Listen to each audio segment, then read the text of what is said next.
नाही घ्यायला गेले बाजारात आणि भाज्या एकत्र घेऊन आणतात, मग वेगवेगळ्या करतात.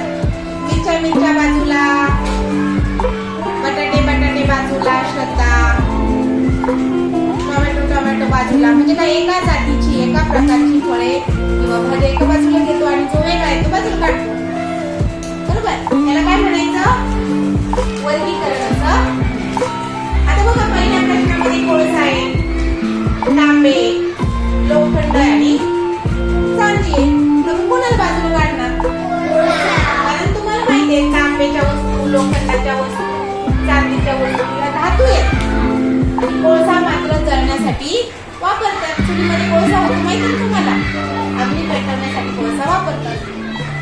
म्हणून कोळसा हा आपण काय केला? बाजूला. आता पुढचा पान, फूल, मूळ, फांदी हे कशाचे अवयव आहे? झाडाचे अवयव. बरोबर. मग आता पान सुद्धा झाडाचा अवयव आहे, फूल सुद्धा झाडाचा अवयव आहे, मूळ सुद्धा झाडाचा अवयव आहे आणि फांदी सुद्धा झाडाचा अवयव आहे.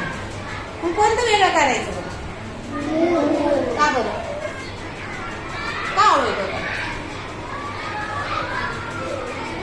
का बरं वेगळं करायचं? का करायचं हे समजलं पाहिजे. तर बघा, झाड जर तुम्ही पाहिलं असेल तर झाड हे असं असतं. मग इथं फळं येतात, त्याला फुलं येतात, पानं येतात झाडाला. बरोबर. आणि मुळं मात्र कुठं असतात? जमिनीच्या खाली. ते दिसत नाही. मग जमिनीच्या खाली असणारा अवयव कोणता आहे? आणि जमिनीच्या वरती असणारे अवयव कोणते? फांदी, फूल, पान. म्हणून तो ऑडमॅन आउट. गटात न बसणारं पद कोणतं इथं? मूळ आहे. पुढे पहा 3 नंबर, तबला, ढोलक, सतार, मृदंग. काय बरं? हे सगळं वाजवण्याची साधनं आहे. माहितीये? वाजवणे म्हणजे वाद्य. ढोलकी, मृदंग. मृदंग माहितीये? वारकरी लोक बघा किंवा तुमच्या गावात भजन चालतं ना, टाळ, मृदंग, सतार. आता हे सगळे, तबला सपाट पृष्ठभाग असतो चांदीचा आणि त्याच्यावर वाजवलं जातं. ढोलकी पण तशीच असते, 2 बाजूनी वाजवला. आणि मृदंग सुद्धा 2 बाजूनी वाजवला जातो. सतारला काय असते? तार. काय असते? तार. म्हणून त्याला म्हणतात तंतू वाद्य येते. कोणतं आहे? तंतू वाद्य आहे. आणि मृदंग, ढोलक, तबला हे मात्र चर्मवाद्य. म्हणजे त्याच्यावर जो पांढरा तबला पाहिलाय सर्वांनी, त्याचा जो भाग असतो वरचा, समजा हा तबला आहे तर याचा जो वरचा भाग आहे हा पांढरा असतो का? आणि पांढरा भाग हा चर्माचा म्हणजे चामड्याचा असतो जनावरांचा. म्हणून याला काय म्हणतात? असं वाजवलं जातं. आणि मृदंगाला सुद्धा दोन्ही बाजूने असतं चामड्याचा आवाज. म्हणून ते कोणतं वाद्य आहे? तबला, ढोलक, मृदंग हे कोणतं वाद्य आहे? चर्मवाद्य. कोणतं वाद्य आहे? चर्मवाद्य. आणि त्याला तार असते ना, टम टम अशी तार वाजत राहते पा. विणा, गिटार, सतार हे काय आहे? तंतुवाद्य आहे. त्याची तार, तंतू म्हणजे काय? तार, बारीक अशी तार, तिला काय म्हणतात? तंतू. आणि तंतू वाजतात त्याची. ते तार काय वाजते? टंग टंग अशी वाजत राहते, त्याला काय म्हणतात? तंतुवाद्य. चर्मवाद्य कळलं? चांदीचं. आणि तंतू म्हणजे तारेच. म्हणजे 1, 2 आणि 3 हे 4 नंबरचे. हे काय आहे? मृदंग चर्मवाद्य, सतार हे तंतुवाद्य, तारेचं वाद्य. म्हणून ते वेगळं. पुढे दौडणे, भागणे, पळणे, धावणे. सांगा वेगळं कोणतं? दौडणे म्हणजे काय? पळणे, धावणे, भागणे. आता दौडणे म्हणजे पळणे, धावणे समानार्थी. भागणे म्हणजे भागाकाराची क्रिया, गणितातील शब्द आहे, म्हणून भागणे हा त्यामध्ये वेगळं क्रियापद आहे. आता पुढचं आहे बघा, बटाटा, सुरण, रताळी, पालक. सांगा बरं, तुम्हाला माहिती आहे हे सगळं. काय वेगळं? पालक. का? कारण बटाटा हा जमिनी खाली येतो, सुरण हे सुद्धा जमिनी खाली येतं. बटाटे आल्यासारखंच असतं, ते त्याची भाजी करून खातात, आल्यासारखंच असतं ते. कंदमुळे. रताळ माहितीये? रताळ कसं असतं रताळ, हे जमिनीखाली येणारी फळं आहेत. कंदमुळं आहेत थोडक्यात. काय आहे ते? कंदमुळं आहेत. पालक मात्र जमिनीच्या वरती येणारी पालेभाजी. म्हणून या वर्गीकरणात याला गटात न बसणारं पद कोणतं आहे? पालक. आता बघा मुंगी, झुरळ, फुलपाखरू, चिमणी. सांगा बरं वेगळं कोणतं?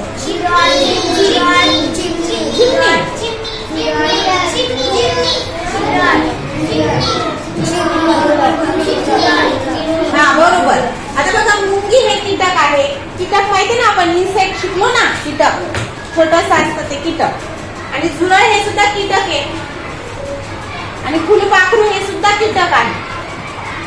चिमणी हा काय आहे? पक्षी आहे. आता तसं पाहिलं तर आपण असं म्हणू की याला पंख असतात, याला पंख असतात, याला पंख असतात. मग मुंगी पण वेगळा होऊ शकतो, याला पंख असतात. पण काही मुंग्यांना पंख असतात. म्हणून हे मुंगी कीटके, झुरळ कीटके, फुलपाखरू कीटके, चिमणी मात्र काय आहे? पक्षी आहे. म्हणून वेगळं कोणतं आहे? चिमणी. पक्षी वेगळं हे उत्तर आलं लक्षात.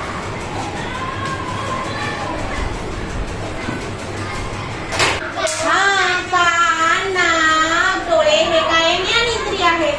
ज्ञान देणारे. आणि अजून काय रे? त्वचा. त्वचा आणि जीभ हे काय आहे?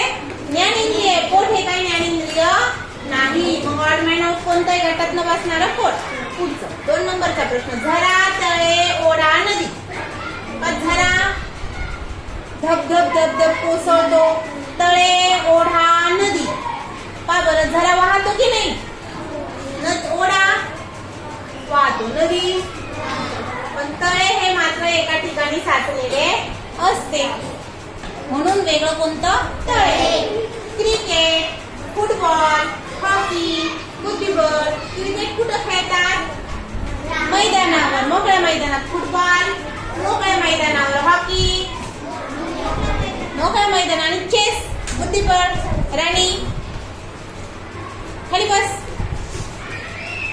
हा बुद्धिबळ कुठे खेळतात? बंद घरामध्ये, कमरेमध्ये, बंद हॉलमध्ये. म्हणजे घरात खेळू शकतो, सावलीत बसून खेळू शकतो. म्हणजे हा इनडोअर गेम आहे. आणि हे ते बाकीचे मैदानी खेळ आहेत. लक्षात आलं. नंतर पुढे बघा आभाळ, आकाश, गगन आणि अंतराळ. कोणतं वेगळं बरं? आभाळ, आकाश, गगन, अंतराळ. वेगळं कोणतं? अंतराळ. आपण आभाळ आलं म्हणजे काय आलं? ढग आलं. मग ढग कुठे असतात? आकाशात. आकाश मोठे आणि आभाळ हे काय? म्हणजे ढग. आकाशात ढग येतात, गगनात ढग येतात. अंतराळ म्हणजे सुद्धा हे जे मोठं दिसतंय ना आकाश, त्यालाच अंतराळ असं म्हणतात. मग अंतराळात काय आहे? वेगवेगळे ग्रह आहे, सूर्य आहे, तारे. म्हणजे आकाशातच आहे, म्हणजेच गगनात आहे. म्हणजे हे 3 काय आहेत? समान आहेत. आणि आभाळ म्हणजे काय? कोण सांगेल? आभाळ म्हणजे ढग. ढगाला अजून एक शब्द आहे. ढगाला अजून एक शब्द आहे. ढगात काय असतं? जल. म्हणून ढगाला काय म्हणता माहिती का? जलद. काय म्हणता? जलद. पाणी असणारा, जल असणारा, जलद. ओके, कळलं का? आभाळ म्हणजे काय? ढग. आकाश आणि आभाळ वेगळं हे कळलं सर्वांना. चला पुढे. भूकंप, सुनामी, पूर, अपघात. हे भूकंप, सुनामी, पूर हे आपल्यामुळे होतं का माणसामुळं? चुकांमुळे होतं का माणसाच्या? नाही, आपोआप होतं. म्हणजे निसर्गामुळे होतं. नैसर्गिक आपत्ती, निसर्गाचं संकट. भूकंप कधी येईल हे कुणाला माहिती नसतं. सुनामी कधी येईल ते सांगू शकत नाही. अचानक पूर येऊ शकतो, जास्त पाऊस अचानक होऊ शकतो, ढगफुटी, पूर. परंतु अपघात हा कुणाच्या चुकामुळे होतो? मानवाच्या चुकांमुळे होत असतो. मुळा, बटाटे, गाजर, रताळे. अरे देवा, हे तर सगळे काय? खाली जमिनीच्या. आता काय करायचं? तर आता आपण विचार करूया. मुळा. मुळा पाहिलाय? मुळाला सेपरेट मुळा असतं का? नाही. मुळा हे स्वतःच काय आहे? मूळ आहे, त्याला मूळ नसतं. पण बटाटे तुम्ही पाहिले का कधी?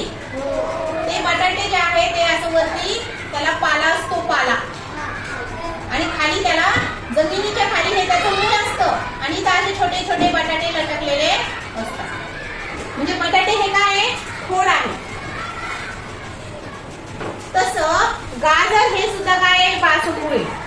याला सेपरेट मूळ असतं का? रताळ हे सुद्धा काय आहे? मूळ आहे. त्याला सेपरेट मूळ नसतं. रताळ हे सुद्धा काय आहे? मूळ आहे. ते रताळ आणि हे वरती त्याचा वेल असतो, माहितीये ना? तर गाजर मूळ आहे, रताळ मूळ आहे आणि मुळा हे सुद्धा मूळ आहे. पण गाजर हे बटाटा हे मात्र काय आहे? खोड आहे. खोडाला आलेले म्हणजे ते खोड आहे झाडाचं. काय आहे? खोड. आणि त्याला सेपरेट खाली मूळ असतं. तसं खाली मूळ असतं आणि या मुळाच्या इथे जमिनीच्या जवळ काय आलेले असतात? त्याला आतमध्ये बटाटे आलेले असतात आणि वरती काय असतं? त्याचा पाला असतो. बरोबर. म्हणून वेगळं काय मग? बटाटा हे खोड. बटाटा हे खोड आहे. मुळा, गाजर, रताळे हे काय आहे? मुळा. आता बघा, घळा घळा, चळा चळा, कळवळा, भळा भळा. वेगळं कोणतं मग? कळवळा. हे ध्वनीदर्शक शब्द आहे. भळा भळा, चळा चळा, भळा भळा. कळवळा हा ध्वनीदर्शक शब्द नाही. कळवळा म्हणजे आपण म्हणतो ना, काळजी वाटणे, कळवळा. त्याचा एक सेपरेट अर्थ आहे. हे मात्र ध्वनीदर्शक शब्द आहेत. घळा घळा, भळा भळा. उंट. पुढचा 8वा प्रश्न आहे. उंट, मांजर, हरिण, गरुड. सांगा बरं. गरुड. का तरी? का रे? कारण तो काय आहे? पक्षी आहे. गरुड हा काय आहे? पक्षी. तो पक्ष्यांचा राजा आहे. आणि त्याला अजून काय म्हणतात? खगेंद्र. ख म्हणजे आकाश आणि आकाशाचा राजा कोण? गरुड. म्हणून गरुडाला दुसरं नाव काय? खगेंद्र. आता बघा पुढचा. पागोटे, फेटा, धोत, टोपी. सांगा. पागोट कुठं बांधतात? आजोबा बांधतात पहा असं करू. असं धोत्रासारखं लांब लचक कापड असतं ते डोक्याला बांधतात. पागोट. फेटा तर माहितीये लग्न कार्यात बांधतो. टोपी पण कुठे घालतो? आणि धोतर कुठे नेसतो? कमरेला. मग वेगळं कोणतं? असं लक्ष द्यायचं. पुढे. हवा, डझन, कळप, समूह. सांगा बरं. विचार करा. समूहदर्शक शब्द शिकवले की तुम्हाला? पक्ष्यांचा थवा. 1 डझन असेल तर केळी.